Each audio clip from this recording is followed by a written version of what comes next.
Chuck, first of all, tell me, when did you realize that you were getting hateful phone calls, et cetera, because of the president-elect's Twitter attack? Well, it started before that when the Washington Post article came out and I made some comments about President-elect Trump. I started getting some hateful phone calls at that point in time, and that they were left night before last, and it's been pretty much nonstop and really picked up again yesterday evening when President-elect Trump tweeted out the remarks that he took offense to that I said.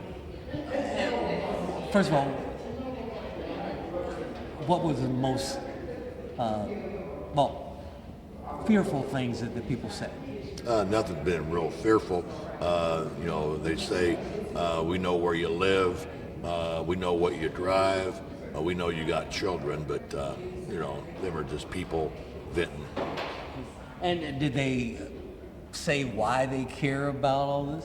It always related back to Donald Trump, that I was disrespectful, I'm ungrateful, and a lot of other colorful words sprinkled in on that. But you don't believe that at all? Don't believe what? You don't believe that you were disrespectful? No, I don't. Every news interview that I did, I always thank President-elect Trump for getting involved and being able to save 730 of our members' jobs. And, I've never left that out. But I do have an issue when he misled all of us on how many jobs were actually going to remain here in Indianapolis. And he got a lot of our members' hopes up that they very well could have a job, when it come to find out the jobs that he were counting in never were leaving this country anyway.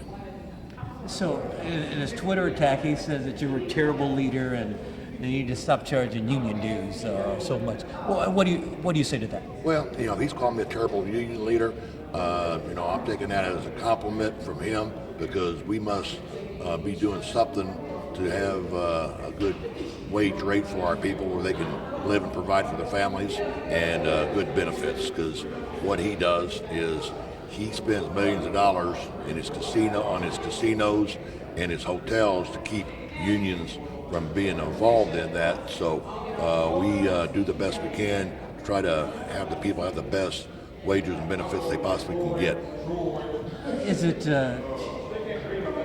Do you think that he really cares about union workers? No, he got involved, and like I said earlier, grateful to him saving 730 jobs. But if any working people or labor people or union people think that Donald Trump is their friend, they're probably going to be mistakenly wrong.